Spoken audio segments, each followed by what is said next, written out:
Hey guys, welcome back. Today's video is going to be an anti-haul. So basically I'm going to be sharing with you guys products that I'm not going to be purchasing. And a couple people in my last anti-haul video were kind of telling me not to judge a book by its cover, which that I totally understand, but at the same time, just because a brand is coming out with something new doesn't necessarily mean that I always want to purchase it. So I have a couple screenshots on my phone of some new makeup that's coming out because you guys know the makeup world is literally expanding as we speak. Like there's always something new. I feel like almost every single day whenever I hop on Instagram, there's like just something new coming out and it's just like, can I catch my breath, please? It's so overwhelming in a good way and in a bad way, but there's just some things that I just don't care for that I wanted to share with you guys today. I'm also not taking credit for this idea. In my last anti-haul, I honestly had no idea who started this whole anti-haul video theme, but I want to give a huge shout out to Kimberly Clark. I will leave her YouTube channel down below. She has a ton of these and she is the original creator of this idea, which I love. I think that's awesome. And I think that's all I have to say. I hope you guys enjoy and let's just go ahead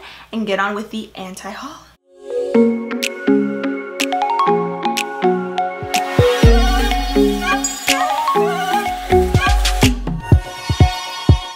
I'm gonna pull everything up on my phone. Obviously I have things screenshot here, so let's do it. Okay, so first thing is first, I'm not gonna go in any particular order. I have the Take Me on Vacation Kyshadow palette. So apparently this launches June 15th. I talked about this in my last anti-haul video that I will not be repurchasing or purchasing anything else from Kylie Cosmetics anymore because her brand is honestly super overhyped.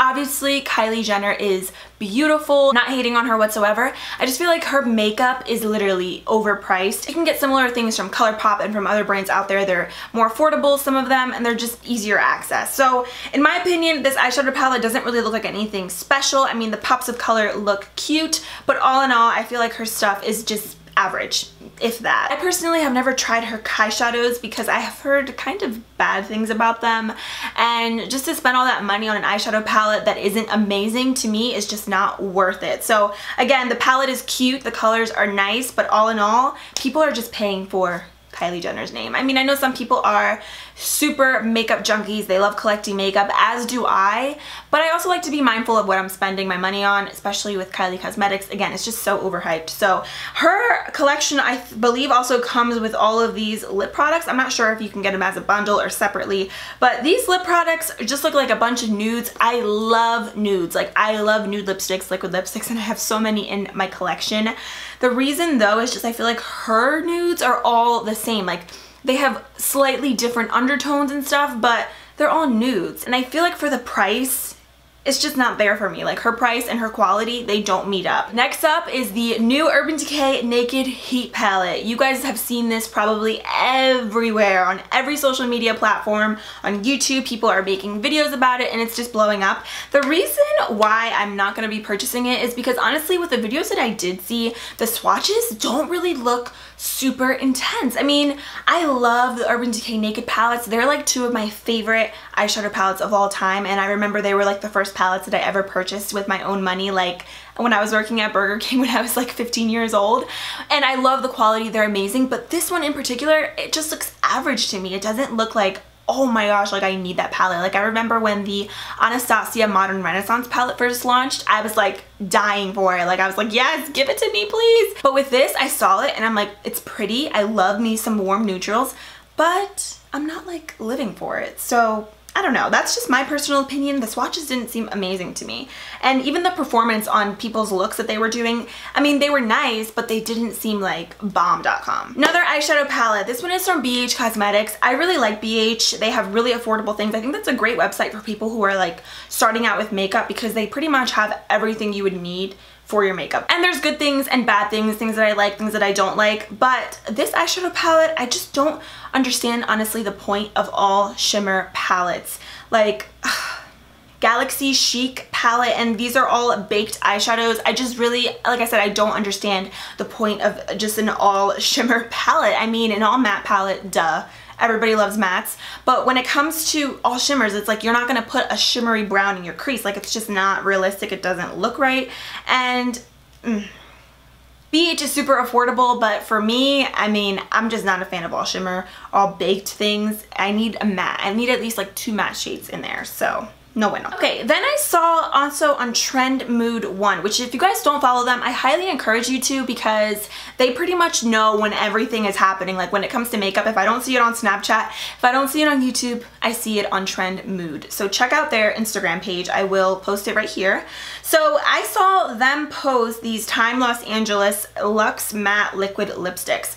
They look pretty, they look very cool tone muted. To be honest, the reason why these aren't intriguing me is because so many brands already have nude liquid lipsticks of these colors, and I'm just like, I think brands kind of need to take a step back from launching new products, because they all, in my opinion, they're all looking the same. Like, so many brands have these colors already, like ColourPop and Lipland and just so many brands. It's like, how many nudes are people actually going to purchase? Like, I purchase a lot of makeup because I have a YouTube channel and because I like to review things on my channel for you guys and test new things out and stuff, and even then I'm a little slow with new makeup. But like an actual realistic person who doesn't do YouTube and who just wants to have makeup, it's like, you're gonna have like a million of the same nudes, you know, which I mean, I do, because again, I'm testing out new brands all the time. But when it comes to like these, I just feel like it's not original anymore. Plus, I'm not the biggest fan of cool tone colors. I mean, sometimes I'll wear them like in the fall and stuff, but for the most part, I like more like neutral nude colors, whereas these are kind of like stone gray nudes. So,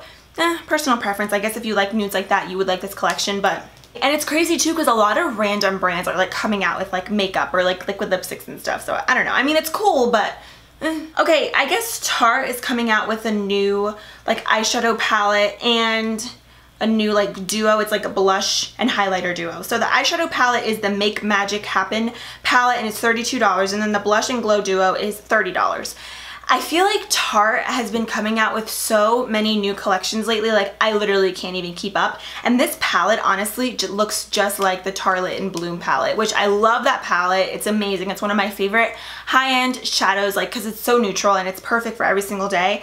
But it literally looks like that palette. Like, the color scheme is so similar. So I'm just like, do you really need to come out with a million different collections of the same type of eyeshadows? You know what I mean? Like, it just makes you think, like, do I really need that? No, of course, you know? The colors are pretty, but I feel like if you have the Tarte in Bloom, you really don't need another palette like that. And then for the blush and highlighter duo, it looks really pretty, but again, brands are just coming out with the same things, I feel like, over and over again. I mean, the blush and highlighter, it looks gorgeous for every single day. Realistically, do I need it? No. I have like a million of those blushes and highlighters. Just by looking at the swatch, I feel like I already can dupe that, like high-end or drugstore. I feel like I already have something like that, so. Okay, I wanted to throw this in here. I thought this was so cool. It's very cool. It's the mobile beauty case. So basically, I guess you can insert it into your phone and you have like your blush, your highlighter, your stuff to touch up. The concept is interesting, and I was actually thinking about this, and then I saw the comments. I'm like, my phone gets hot a lot of the time, especially like if I'm out using it a lot, like constantly taking pictures, or if it's just like hot outside in general and it's in my car. And I'm just thinking, like, wouldn't the powders like melt or like get like disgusting? And sometimes I do drop my phone. I know that's bad, and that's not something that obviously the brain can control, but I'm just like, if I drop my phone, then all this stuff is gonna crack and it's gonna crumble and it's gonna create a mess. Like, I'd rather just have the stuff in a little bag, in my makeup bag or something, and just touch up throughout the day that way. I mean, it's innovative, it's creative, but at the same time, is it really useful? I don't know. And I believe, how much is this? This is, I think, $30? And it's like, for all that, you might as well just buy a makeup bag for like 10 bucks and just put your stuff in it. Okay, the last and final thing I want to talk about is the Kat Von D Saint and Sinner eyeshadow palette. Now, I've never tried Kat Von D eyeshadows except one palette, which I didn't have much luck on. A lot of people in my last anti-haul were telling me to try the Shade and Light palette, which that is on my list. I want to pick that palette up because I know everybody loves it. I personally have never tried it, but I'm not bashing Kat Von D or anything because I love her contour kit. Let me just say that. I think it's really kind of like unrealistic, and I'm not just saying Kat Von D does it, but other brands, I've seen it also in the past, Urban Decay, Makeup Forever, but it's like unrealistic to come out with an eyeshadow palette with so much color in it, like especially like neon oranges and yellows and greens with not enough neutrals. Like, I love pops of color in a palette when there's enough neutrals to balance it out. That way, realistically for me, I'll be able to actually use the palette on my eyes, but if I have a whole palette that's just color, then I'm just like, on an everyday basis, I'm not gonna be reaching for that. Rather so than if I have a neutral palette with a ton of little pops of color, then that's more realistic for me and it actually makes me want to use color. When I see like a rainbow palette, for me it's overwhelming and I don't even know what to do with it. You know what I mean? I guess if you're a makeup artist, palettes like this are really good to have in your kit maybe for your clients and stuff like that. But I think just in my personal opinion, like for an everyday basis, it's not convenient. And there are a couple neutrals in here, like a couple browns and stuff, but all in all the palette is colorful in my opinion. So it's kind of just like what am I really gonna do with like a green or yellow eyeshadow on a daily basis? Alright guys, so that is it for this anti-haul. Please do not be offended if I talked about something that you really love. I'm not in any way bashing these brands. I love a lot of these brands. But like I said, just because a brand comes out with new products doesn't necessarily mean that I'm going to buy them and love them right away. So just please keep an open mind. I hope you guys enjoyed this video regardless. Let me know what your thoughts are down below in the comments and let me know of things that you aren't going to buy down below. Thank you guys so much for everything. I love you all and I'll see you soon. Bye.